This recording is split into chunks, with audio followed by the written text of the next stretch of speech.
Alors j'ai retrouvé ma petite bulle, mais d'avoir fait des expériences à l'extérieur, c'est comme si j'étais un petit peu flottant là aussi. Et, par exemple, j'ai réinstallé l'appareil, je pourrais le toucher de la main. Le micro juste ici au-dessus, et puis aussi garder le coin de table, puis garder l'ordinateur. Et comme si on fabriquait un petit œuf. Quelqu'un m'a dit cette phrase bizarre, que ça m'avait fait parler différemment d'être à l'extérieur sur cette toile cirée. Alors évidemment, chaque pièce a sa résonance, et là, comme il y a plein de bouquins partout, c'est parfait. Mais je crois que c'est une question d'adresse. Si tu te mets loin, autoritaire, et tu te lances dans le YouTuberie, j'ai plus envie de... Je voudrais revenir à quelque chose... que je sois plus dans l'intérieur, quoi. Comme si l'appareil, il fallait qu'il me voie par l'intérieur des yeux ce qui se passe à l'intérieur de la ciboule. Alors où on en était, c'est que une espèce d'enchaînement, j'avais réouvert ces fichiers d'archives de l'année 94-95, boutique d'écriture à Montpellier, et il y en a un autre que je voulais vous lire. Il s'agit aussi de deux ensembles de textes, un qui fait une dizaine de pages, un texte bref, c'est celui-ci dont je vais lire une bonne partie, et puis l'autre qui s'appelle « Nous, hommes de l'éternelle poussière ». Et celui-ci, il fait quasiment 70 pages. Enfin, pour moi, c'était parti à un livre. Et justement, c'est des textes qui ne m'appartiennent pas. Je les garde dans l'ordi parce que plein de fois, c'est arrivé. Tu renvoies à la personne parce que... Mais comme ça ne t'appartient pas, tu ne les rouvres pas. Alors pareil, question de sauvegarde, je les ouvre avec mon Word de maintenant et je fais enregistrer sous avec le docx d'aujourd'hui, comme ça je sais que en code il est reformaté. Tout de suite je vous lis cet ensemble qui s'appelle Soif, et puis 2-3 choses à ce propos, sur la question même de l'écrivain. Alors, je mets le casque pour renforcer encore une petite bulle. Quelqu'un avec qui, pendant 2 ans, le rapport a été très intense. Il travaillait à l'écriture, pas seulement avec moi. Il y a d'autres ensembles de textes. Et puis un beau jour, c'est pas qu'il est parti, il était toujours là, dans les parages, mais non. Quelque chose s'était réaffirmé dans sa vie, il n'y avait plus besoin de ça. Et c'est ça, là, pourquoi moi je voulais en parler. Le nombre de gens que tu vois transiter, accueillir, etc. Puis plus tard, qu'est-ce que c'est l'atelier d'écriture ? C'est faire en sorte qu'ils aient leur autonomie, faire en sorte qu'ils fichent le camp, faire en sorte qu'ils marchent eux-mêmes vers le livre. Évidemment, c'était encore bien plus renforcé, affirmé dans l'école d'art. C'est-à-dire, comment tu crées les conditions d'une démarche autonome, de s'orienter dans les lectures, de savoir reconnaître où est ta singularité, de savoir avoir quelques éléments du comment travailler, l'artisanat. Et évidemment, ça aussi, pour moi aujourd'hui, ça continue de prendre la grosse part de ce qu'on fait dans nos cycles d'ateliers, dans nos échanges là sur Patreon. Et puis, donc, des livres. Alors, j'ai pas de liste secrète, mais si je les organise dans ma tête, je vais avoir 20, 25 bouquins publiés chez tout un tas d'éditeurs. Et c'est pas moi qui en suis responsable. Au contraire, je pense que j'ai des exemples très concrets, je ne le dirais pas aussi. C'est bien de se retirer de ça comme médiation. Toi, tu étais là comme un petit rouage. Moi aussi, j'ai eu de ces petits rouages. Mais c'est pas eux qui ont écrit mon livre. Donc après, tu les repousses.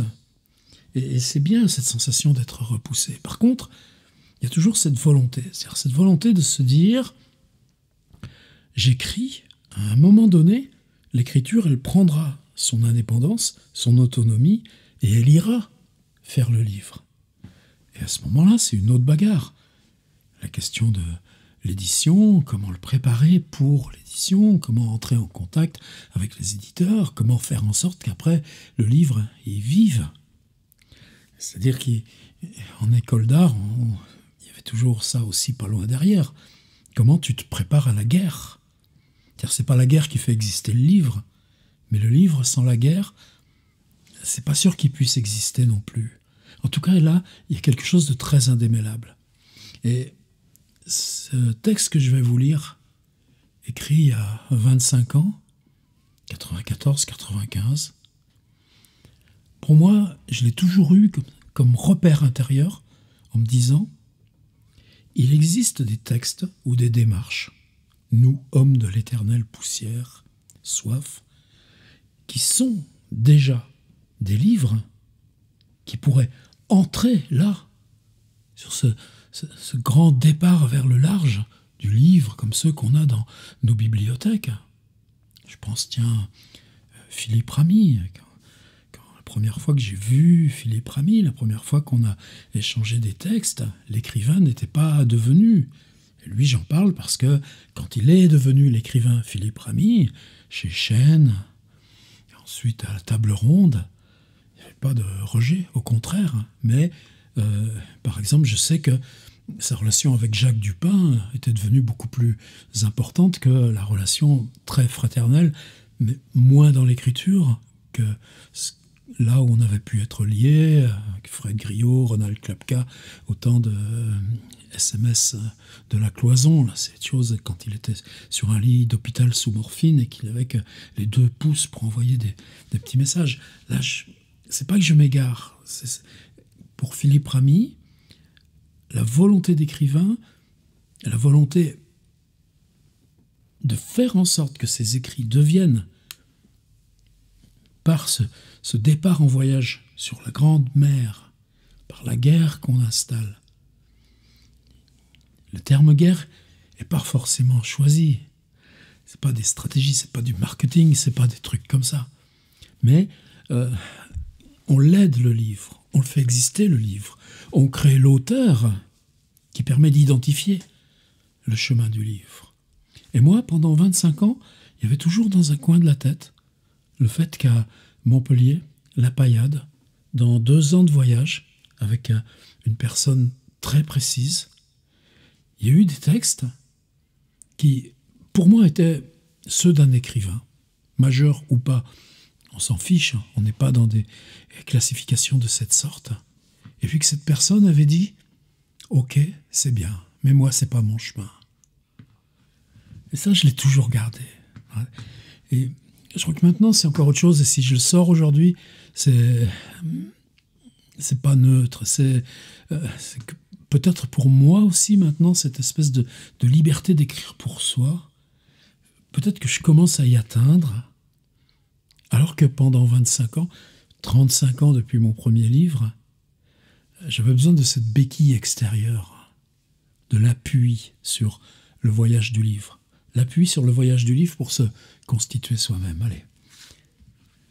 Ben, vous voyez, faire sortir cet obscur, le laisser comme obscur, et maintenant je lis.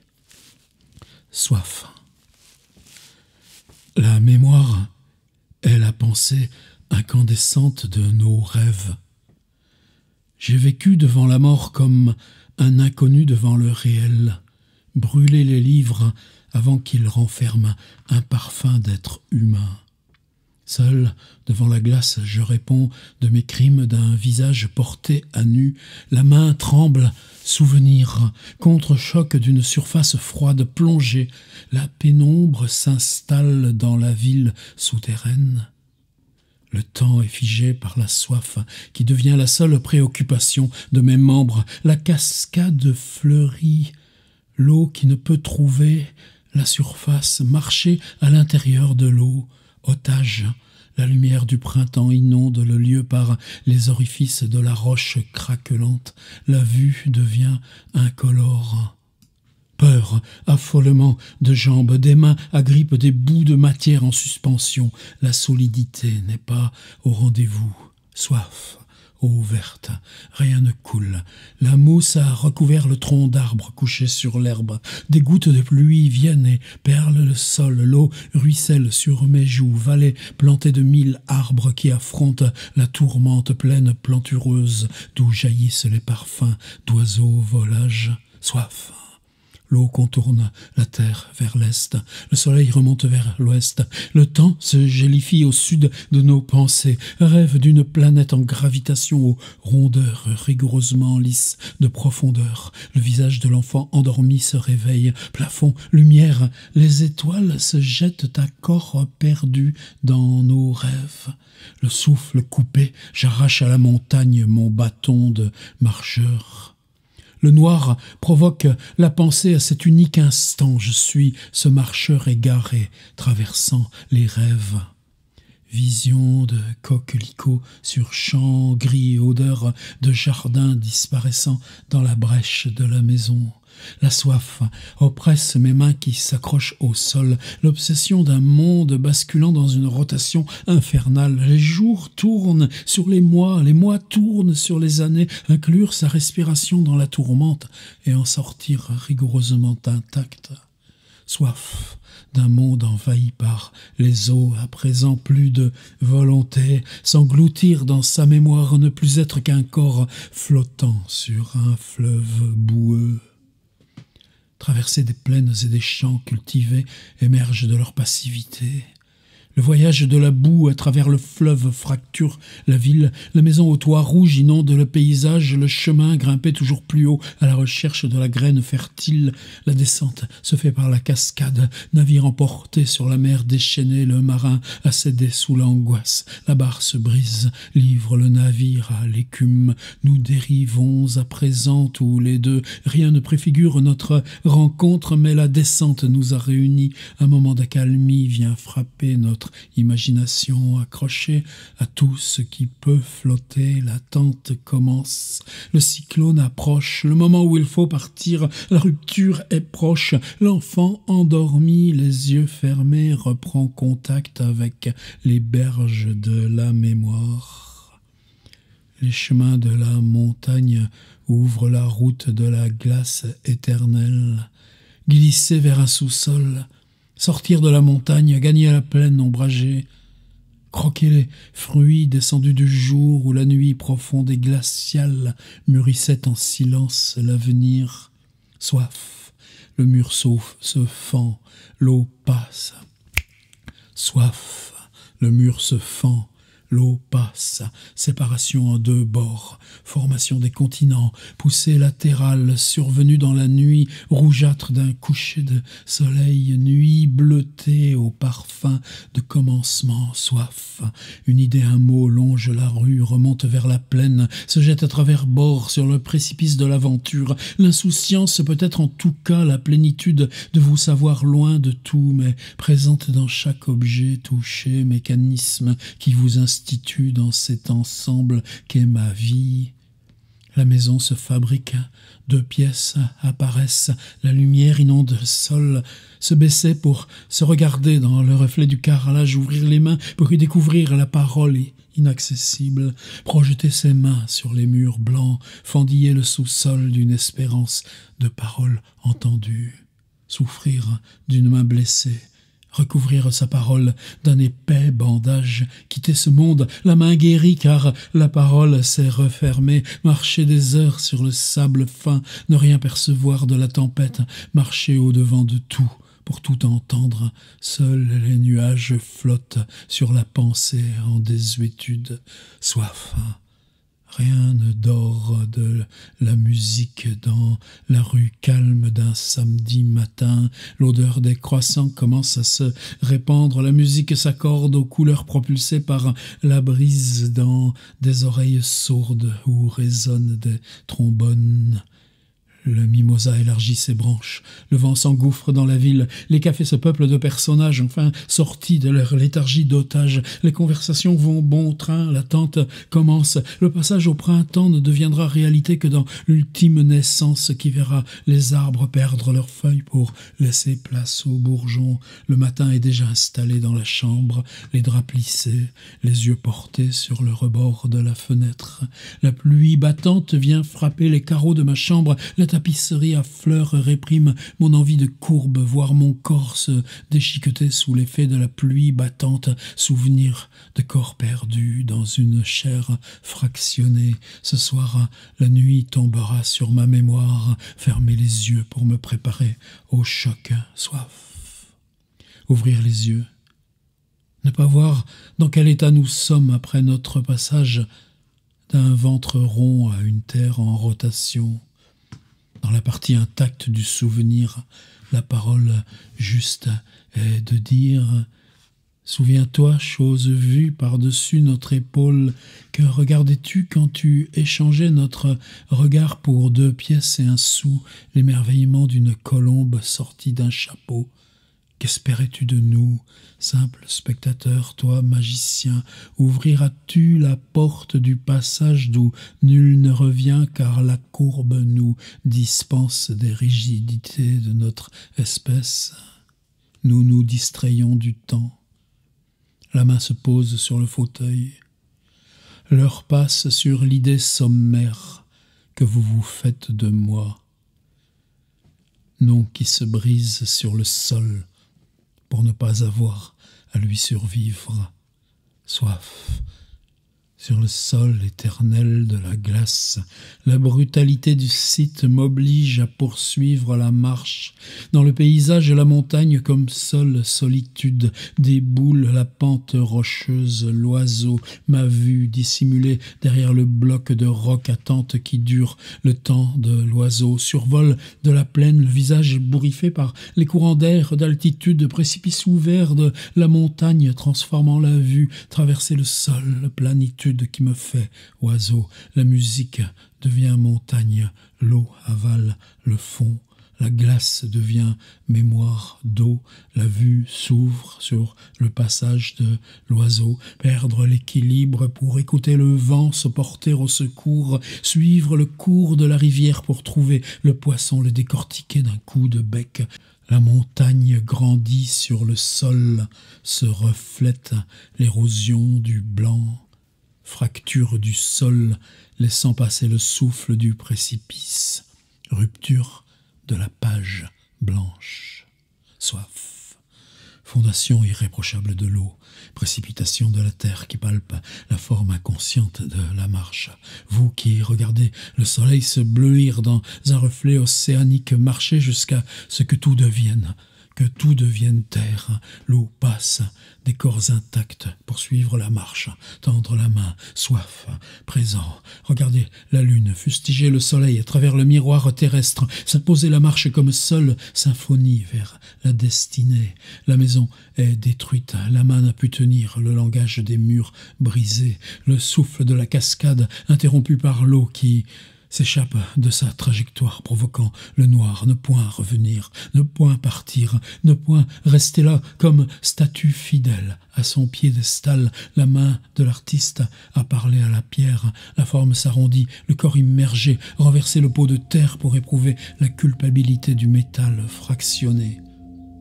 Nous arrivons au point de chute, l'eau au coin de la fenêtre, le mur détruit par la chaise qui n'a pas supporté l'idée sommaire d'un calcul symétrique d'angle.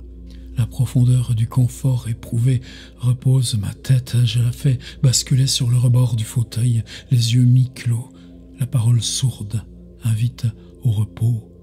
Je mourus ce 8 octobre pour n'avoir pas cru au monde clos de la mémoire. Finalement, je l'ai lu en entier. C'est aussi une autre question. Ça. Donc ça fait des archives dans cet ordinateur depuis 1991-92. Des archives qui n'existent nulle part ailleurs.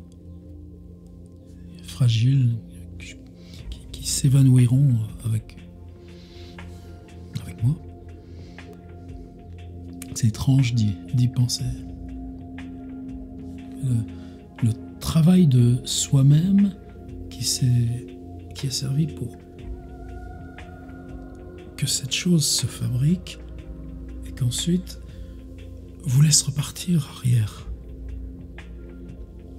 Puis cette phrase-là, l'heure passe sur l'idée sommaire que vous vous faites de moi. Voilà. Mais il s'agit aussi encore là de quelqu'un dont aucune nouvelle depuis 25 ans.